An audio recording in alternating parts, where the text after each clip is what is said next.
బీజేపీలో BRS party విలీనమవుతుందని ఇటీవల ఢిల్లీలో సీఎం రేవంత్ రెడ్డి చేసిన వ్యాఖ్యలపై ముందుగా కేంద్ర మంత్రి బండి సంజయ్ స్పందించారు. ఇటీవల విపరీతమైన ప్రచారం జరుగుతున్న నేపథ్యంలో ఆదివారం నాడు మీడియాతో మాట్లాడారు కేంద్ర హోంశాఖ సహాయ మంత్రి బండి సంజయ్.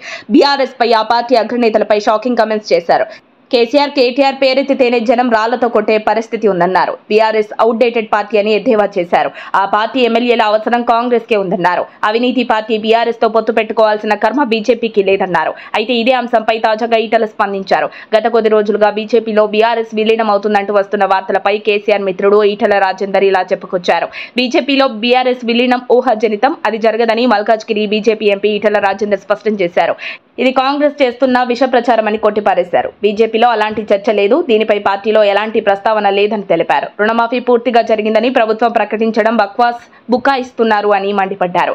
అబద్ధపు ప్రచారంతో రుణమాఫీని ఎగ్గొట్టే ప్రయత్నం చేస్తున్నారని ఆరోపించారు. రుణమాఫీ పూర్తిగా కాలేదని దమ్ముంటే ఒప్పుకోవాలి. బ్యాంకర్ల లెక్కల ప్రకారం 72,000 కోట్ల వరకు రుణమాఫీ చేయాల్సి ఉండగా ఎన్నికల ముందు రేవంత్ 63,000 కోట్లని హామీ ఇచ్చారు. విధి విధానాల పేరుతో ఆ మొత్తాన్ని 34,000 కోట్లకు కుదించారు. ఇప్పుడు 22 లక్షల మంది రైతులకు 17,000 కోట్ల రుణమాఫీ చేసి పూర్తి చేస్తామని చెప్పుకుంటున్నారు. ఒక్క గట్కేసర్ సొసైటీలోనే 1,200 మంది రైతులకు 9 కోట్ల రుణాలలో ఒక్క రూపాయి కూడా మాఫీ కాలేదు. కానీ 100 కోట్ల ప్రజాధనంతో కేసీఆర్ తరహాలోనే ప్రచారాలు చేసుకుంటున్నారు. ప్రజలన్నీ గమనిస్తున్నారని ఈటల ధ్వజమెత్తారు. హైడ్రా పేరుతో ప్రభుత్వం, ఉన్నతాధికారులు హంగామా చేస్తున్నారని ఆయన విమర్శించారు. హైడ్రా పేరుతో జరుగుతున్న డ్రామా ఆపాలి. ఎఫ్టీఎల్లో ఉన్న పట్టాభూముల్లో నిర్మాణాలు కూల్చవద్దు. నీళ్లు రాకుండా ఏర్పాటు చేయాలి. చిత్తశుద్ధి ఉంటే ఇకపై నిర్మాణాలు జరగకుండా చూడాలి. అక్రమ కట్టడాల విషయంలో కఠినంగా ఉంటామని చెప్పుకుంటున్నారు.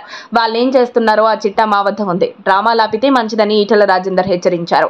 బీజేపీలో బీఆర్ఎస్ విలీనమవుతుందని కాంగ్రెస్ నేతలు, లేదు కాంగ్రెస్ లోనే బీఆర్ఎస్ విలీనమవుతుందని బీజేపీ నేతలు వరుస ప్రకటనలు చేస్తూ పొలిటికల్ హీట్ ను పెంచుతున్నారు. మరి కేసీఆర్ సార్ ఎవరికి జై కొట్టనున్నారో, లేదంటే ఒంటరిగానే పోరాడుతారో చూడాలి.